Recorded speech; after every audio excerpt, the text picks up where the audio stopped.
بسم اللہ الرحمن الرحیم۔ السلام علیکم ورحمۃ اللہ وبرکاتہ۔ دوستو، دولت خود دوڑ کر آپ کی طرف آئے گی، بس یہ تسبیح آج سے پڑھنا شروع کر دیں۔ اور یہ میں حقیقتاً میں کہہ رہا ہوں کیونکہ یہ وہ جو میرے لوگ جو آج میرے دوست یا بہن بھائی جن کے پاس آج جیب خالی ہے اور پیسہ نہیں ہے بالکل بھی خرچ کرنے کے لیے، آج ہی سے اس عمل کو شروع کریں اور اس کی تسبیح پڑھنا شروع کریں۔ انشاءاللہ 24 گھنٹے کے اندر within 24 hours آپ کے حالات بدلنا شروع ہو جائیں گے۔ اس سے پہلے ریکوائرمنٹ کیا ہے؟ اس تسبیح کو شروع کرنے سے پہلے ریکوائرمنٹ صرف یہ ہے کہ آپ نے سچے دل سے توبہ کرنی۔ اور جیسے کہ آپ اکثر سنا کرتے ہیں نا کہ مولوی صاحب بھی جب دعا کریں تو کہتے ہیں اللہ تعالیٰ ہمیں توبۃ النصوح عطا فرما۔ آپ کو پتہ ہے یہ توبۃ النصوح کیا ہوتی ہے؟ نصوح کون تھا؟ چلیں آج اس پہ تھوڑا سا ڈسکس کر لیتے ہیں تاکہ آپ کو یہ بھی کنسیپٹ کلیئر ہو جائے کہ توبۃ النصوح کیا ہوتی ہے۔ مثنوی مانوی کے اندر یہ واقعہ جو ہے درج ہے۔ نصوح جو تھا نا، یہ بنی اسرائیل کا ایک بہت نیک آدمی تھا، لیکن نیک آدمی مشہور ہوا بعد میں، لیکن شروعات اس کی ایسے تھی نصوح کی کہ یہ نا اس کی شکل صورت عورتوں والی تھا یہ مرد، داڑھی واڑی اس کی نہیں نکلتی تھی۔ کچھ نیچرلی کچھ لوگ ہوتے ہیں نا جن کی داڑھی مجھ کم نکلتی ہے یا نہیں نکلتی، تو وہاں کی خواتین اس کو عورت ہی سمجھتی تھی، اور وہ وہاں پہ جو خواتین کے پہلے حمام ہوتے تھے نا، وہاں پر وہ خواتین کے جو ہے وہ مساج وغیرہ کیا کرتا تھا، اور لوگ بڑے شوق سے خواتین اس سے مساج کرواتی تھی۔ تو اس طرح سے وہ ایک غلاظت بھرے کام سے اپنی روزی کما رہا تھا۔ وہ اس میں خوش تھا کہ اس کی روزی روٹی بن رہی تھی، اس کو دوسرے بھی چیزیں جو ہے وہ حاصل تھی۔ تو یہ کام کافی عرصے سے چل رہا تھا۔ ایک بار ہوا یہ کہ اس جو ملک کی جو شہزادی تھی وہ مساج کرانے کے لیے اس حمام میں آئی۔ اچھا، اس مساج کے دوران نا کہیں وہ کوئی اس کا کوئی بہت قیمتی پتھر تھا شہزادی کا، وہ کوئی گم ہو گیا، چوری ہو گیا کہیں یا گم ہو گیا، اللہ کے حکم سے ہونا تھا۔ تو وہ جب ہوا تو انہوں نے کہا جی کہ سب کی جو ہے نا وہ ہم تلاشی لیں گے۔ اب نصوح جو ہے وہ اس بات سے کانپ گیا، اس نے کہا میرا تو برسوں کا راز کھل جائے گا، تو میرا راز کھل گیا تو بادشاہ تو مجھے زندہ نہیں چھوڑے گا، مجھے مروا دے گا۔ اچھا، وہ اتنا ڈرا، اس نے اللہ کے آگے نا ایک التجا کی ڈرے ہوئی، اسی طرح ڈر کی کیفیت میں کہ یا رب العالمین آج مجھے بچا لے، میں یہ سارے غلط کام چھوڑ دوں گا اور میں اس سے وعدہ کرتا ہوں۔ بس اس نے یہ الفاظ ادا کیے اور یہی شور ہوا کہ جی وہ ہیرا مل گیا، تو وہ بس ہیرا مل گیا، انہوں نے سب کو چھوڑ دیا، نصوح کو بھی چھوڑ دیا۔ اب نصوح صاحب وہاں سے جناب جان چھڑا کر سیدھے اپنے گھر واپس آئے، اور گھر واپس آ کے انہوں نے کہا کہ یار یہ بس آج کے بعد کام، اور اس کے بعد پھر حمام جانا اس نے چھوڑ دیا۔ اس دوران کئی بار شہزادی نے میسج بھیجے، اور عمرہ خواتین تھیں اس شہر کی، انہوں نے میسج بھیجے کہ جی مساج کرانا ہے۔ وہ اس نے کہا میری طبیعت خراب ہے، میرے ہاتھوں میں درد ہے وغیرہ، بہانے کرتا۔ لیکن اس نے سوچا کہ میں کتنا عرصہ یہ چھپاؤں گا۔ آخر اس نے یہ فیصلہ کیا کہ جتنی بھی دولت اور مال اس نے کمایا تھا نا اس کام سے، اس نے وہ سارا کا سارا اللہ کے نام پہ غریبوں کو دیا، اور گمنامی سے چپ کر کے اپنا منہ لپیٹ کے اس شہر سے دور کہیں جا کے اس نے کہا یہاں میں بس جاتا ہوں۔ تو وہ ایک مطلب چلا گیا ویران سے علاقے میں۔ تو وہاں اس نے جناب اللہ کی کرم سے ایسا ہوا کہ کوئی شخص آیا، تو اس نے کوئی بھینس تھی، تو اس کی بھینس اس نے کہا یار اس کی حفاظت کرنا، تو میں آتا ہوں۔ وہ پھر نہ آیا شخص، تو اس نے وہ بھینس کی خدمت کرنا شروع کر دی، اس بھینس کا دودھ نکالتا تھا، اپنی گزارا کر لیتا تھا۔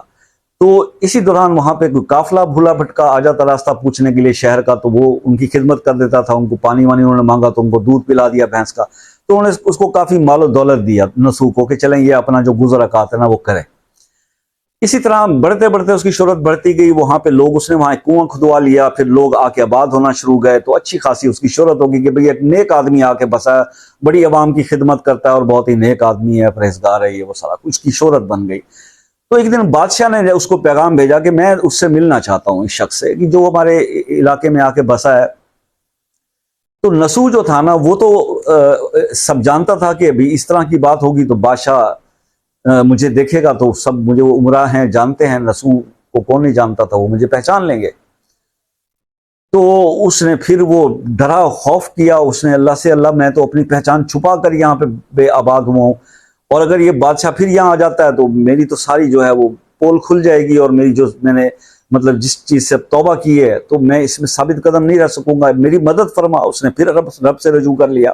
یہ گناہگار آدمی کا واقعہ بتا رہا ہوں، جب پکچر بدلتی ہے تو پھر کیسے ہوتا ہے۔ لیکن سچا بھی ہو کہ اپنے कौल पर कायम हो गए। तौबा उसने कर ली थी तो फिर उसने सारा माल और ज़र जो उस हराम तरीके से कमाया था वो अल्लाह की राह पे खर्च किया, और उसको फिर दोबारा उस काम को उसने नहीं अपनाया। ये इसको ना, अब ये तौबा तुम नसूह की तरफ आप समझते जा रहे होंगे कि उसकी तौबा अल्लाह ने कैसे कबूल की।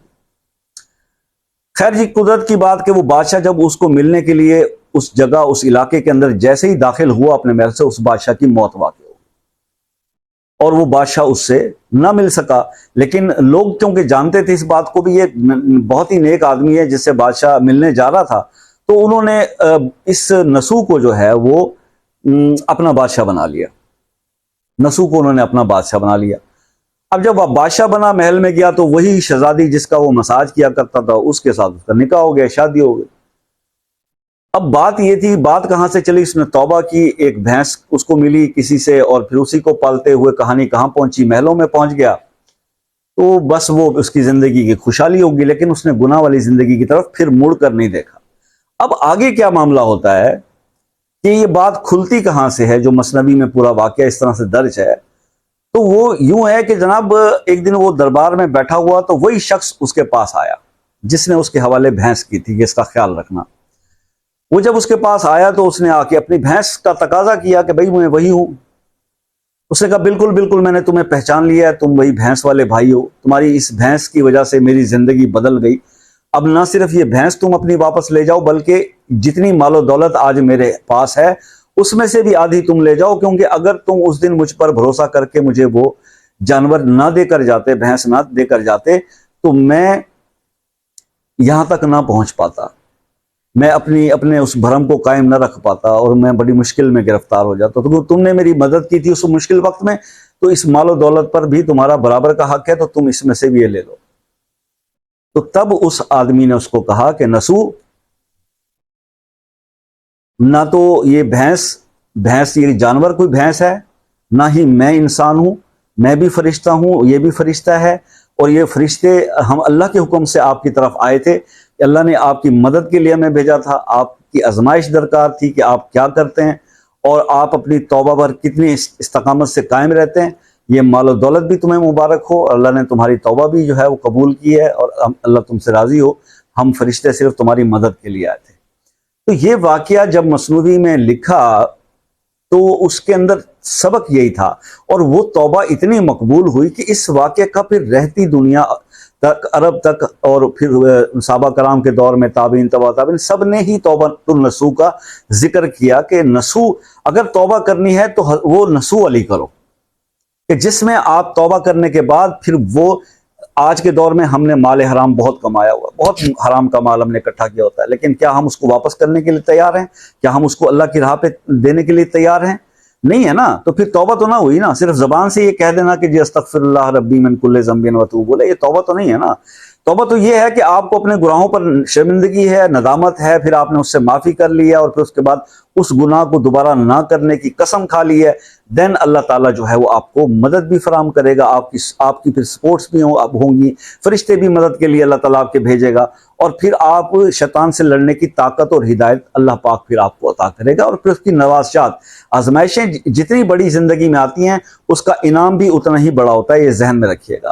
तो ये तौबतुन नसूह का एक वाक़या था, मैंने सोचा आप लोगों से शेयर कर दूंगा। अक्सर तौबा इस्तग़फ़ार की बात होती है और दुआओं में कहा जाता है अल्लाह ताला हमें तौबतुन नसूह अता फरमा। तो ये नसूह का वाक़या इस तरह से है, अगर आपको पसंद आ जाए, जो मुझे इल्म था वो मैंने आपके साथ शेयर किया। अब कुरान की एक आयत मैं आपको आज बताने जा रहा हूं। अगर आप चाहते हैं कि दौलत आपके पीछे दौड़े और दौड़कर आपके पास आए, तो ये ऐसा हो सकता है, ऐसा पॉसिबल है। आपने करना सिर्फ यह है कि आपने हर नमाज के बाद आपने 7 बार अव्वल दरूद इब्राहिमी पढ़ना है, अल्लाहुम्मा सल्ली अला मुहम्मदिन व अला आलि मुहम्मदिन कमा सल्लैता अला इब्राहीम व अला आलि इब्राहीम इन्नका हमीदुम मजीद, अल्लाहुम्मा बारिक अला मुहम्मदिन व अला आलि मुहम्मदिन कमा बारकता अला इब्राहीम व अला आलि इब्राहीम इन्नका हमीदुम मजीद। ये पढ़ने के बाद आपने 300 बार इन्नल्लाहु हुवल गनियुल हमीद, ये आपने 300 बार ये आयत पढ़नी,